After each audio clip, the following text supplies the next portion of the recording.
So we got all the other bikes back in the garage after we washed them up. And we were gonna start working on one of the other bikes, but we've got to get the graphics changed and new plastic installed on our KX250. This is the way it came. It's still got the other guy's number, other guy's name. And I hate removing graphics. And for the $100 that it costs, like 100, 200 at the most, you can buy a full plastic kit, brand new plastics, you know, and put brand new plastics on your bike.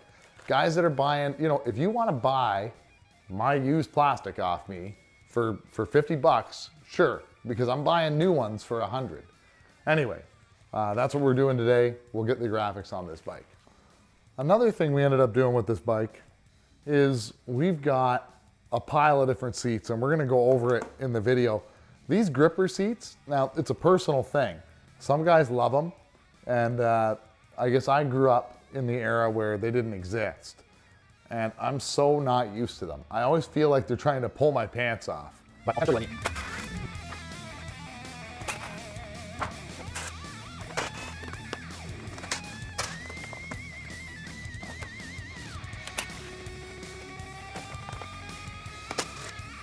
Oh, do we have to pull the exhaust to get at that bolt? That's a pain in the ass.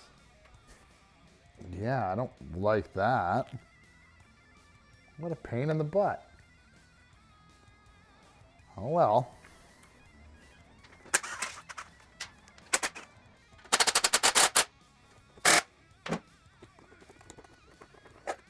Now we can get at this bolt. So now, since we went riding at the sand track, we've got a little bit of dirt on the filter. It's not that bad. Obviously, it needs to be changed.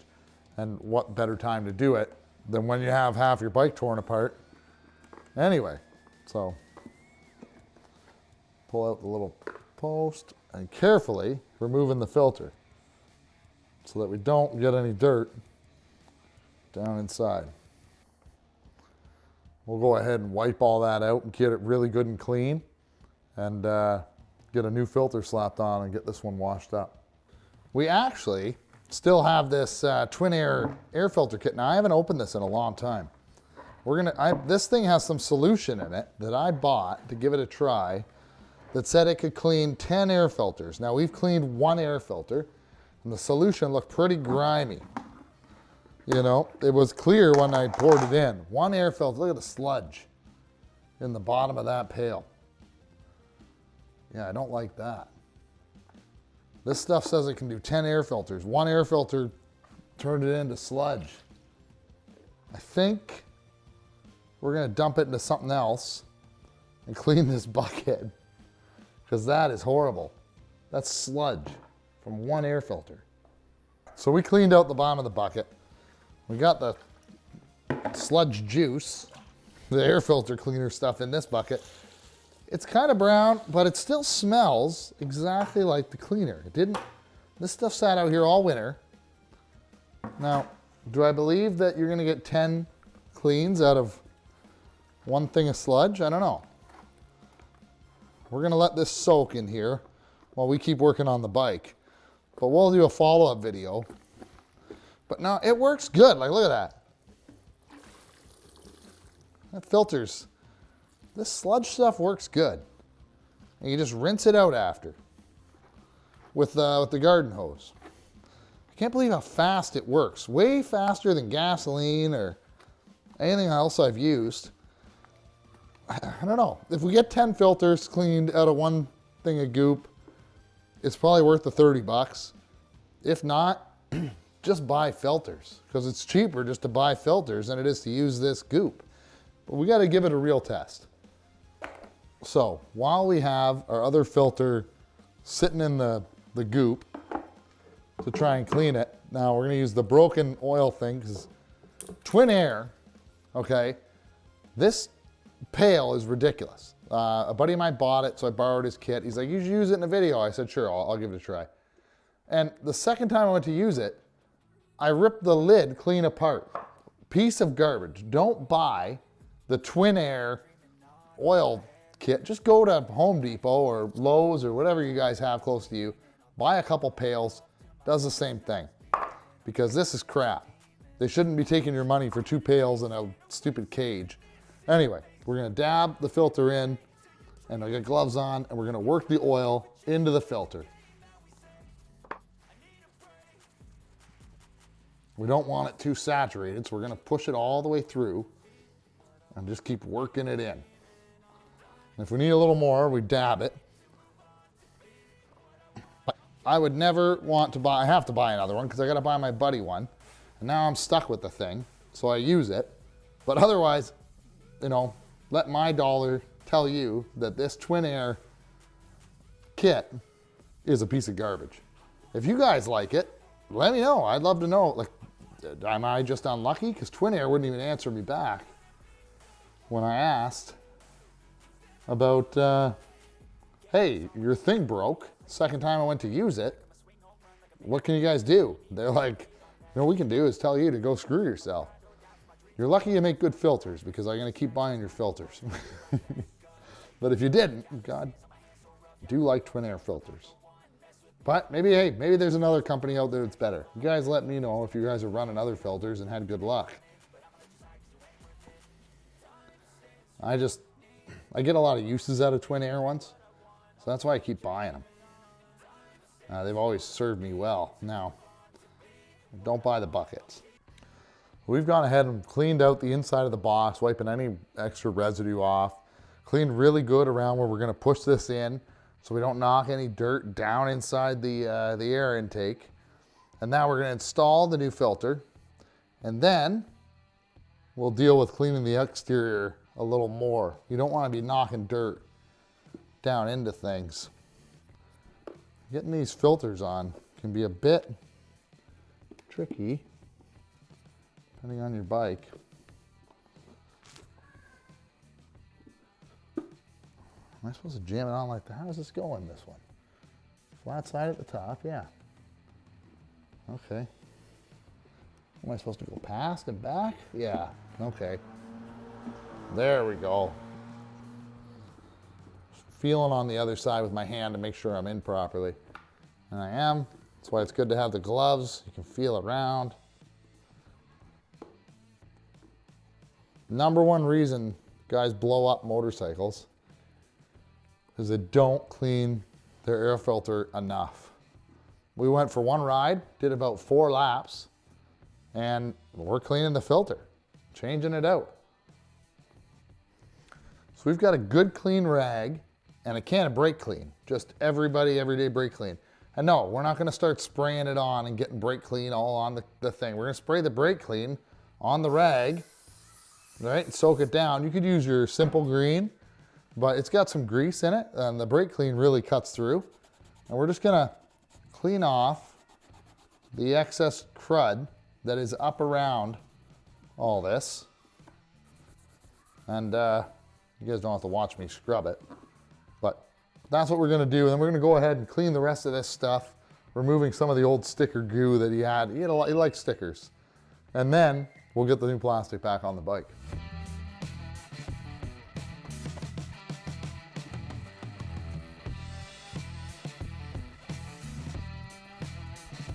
Get our brand new rear fender installed.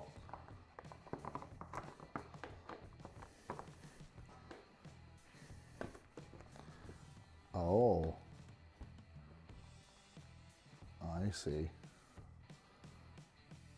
There's like a battery box screw that needs to mount into the rear.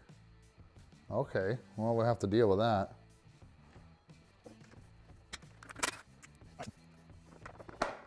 Well, how's this go now? One little tab there. Oh, they push into there. Wow. Wow, this is the first KX250 I've had apart. 4-stroke. There's some neat stuff going on and some odd stuff. Okay, they go under. Okay. Wow, that's pretty slick actually. Pretty good design. Clips onto the frame rails, and I was wondering why the frame rails were hollow and open. But then this clips on and pushes up in, and then there's a screw built right into the top of the frame to stiffen it up. It's a really good idea. Now, we don't like to turn bolts in with the impact gun. I'm just gonna put it in and then we'll tighten it up by hand. Pretty slick though.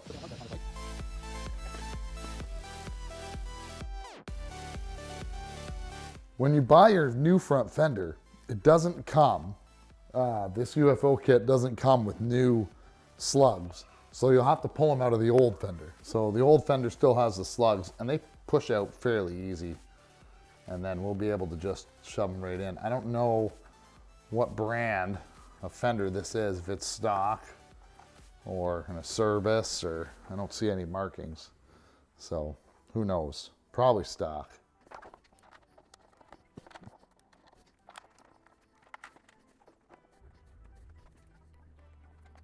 I just installed one screw loose to hold it while I try and get the other ones in, so that, because plastic can be a pain in the butt sometimes, especially when they start doing crazy bends.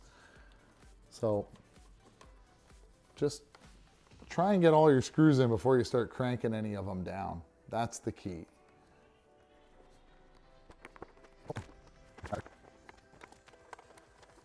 And what we're actually going to do is completely swap out the seat. Is we found a perfect brand new stock seat. Surprisingly, that it never even been sat on. So we're going to go ahead and install this. And it's going to make a world of difference for what the bike looked like and the feel. I'm going to enjoy the feel a lot more.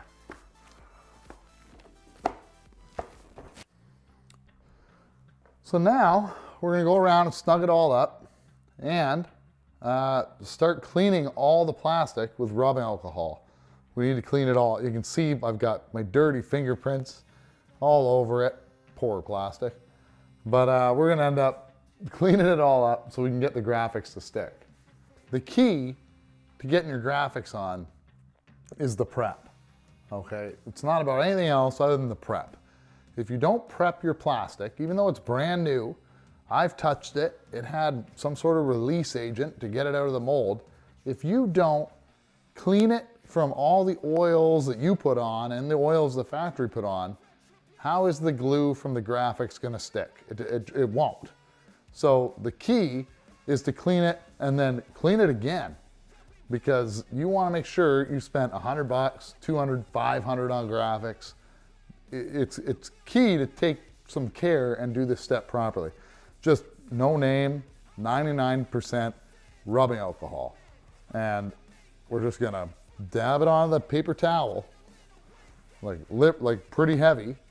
And we're just gonna start wiping down every inch of the plastic.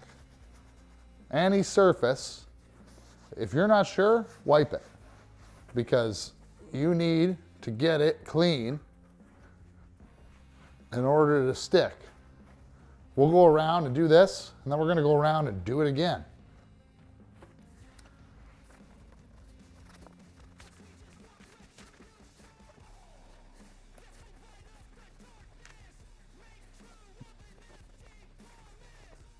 I like to size them up, get a rough idea of what I'm looking for, and then I like to try and put them on by hand. I like to do them on the bike, obviously. It lets me kind of get a better feel, and then I can pull them off if I have to.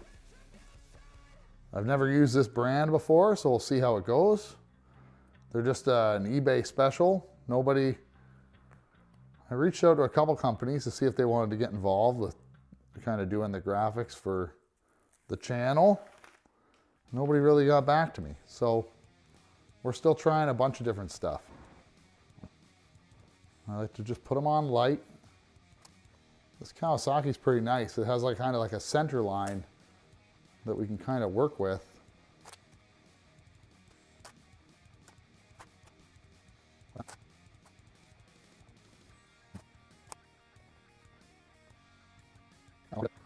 But the key is just taking your time, like I said, really working it into the creases. And I like to work from the center out. Depends, this graphic you can work from the center out. And it seems to be okay. There's a little bit of an air thing, so we'll pull it up. We'll try and move that air pocket out to the tip, and it worked. I've tried the rollers, I've tried squeegees. I haven't found one I actually like. And I've done them with my hands so many times, but I always just revert back to working them out with my hands.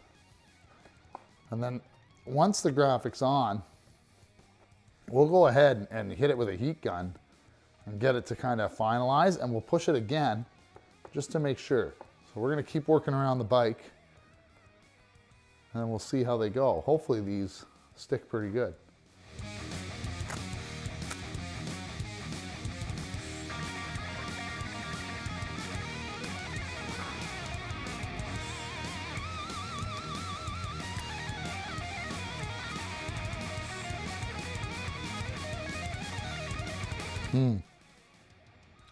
Because this is just green, I'm tempted to cut it, like here.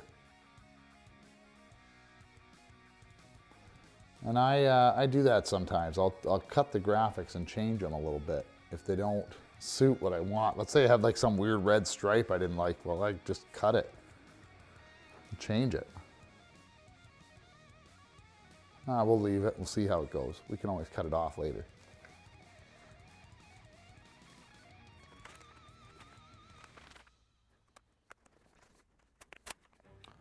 Trying to roughly line up around the holes and finding key points, like down at the bottom tip here, and then I'll maybe have to adjust this hole a little bit to pull out a little bit of a air bubble. Pull this down a bit. We just kind of keep working it like that. See, I don't like how high up that is, but we'll see.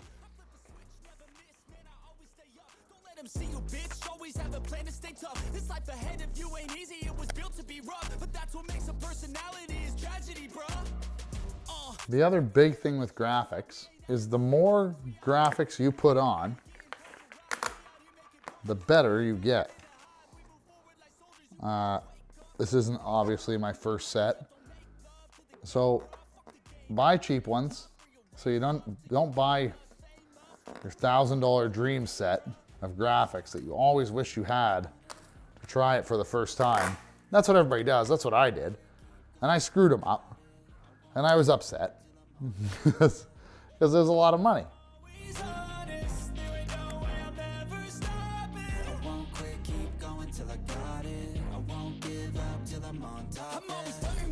There's really not a lot to installing new graphics. The number one thing is taking your time and cleaning the plastic properly.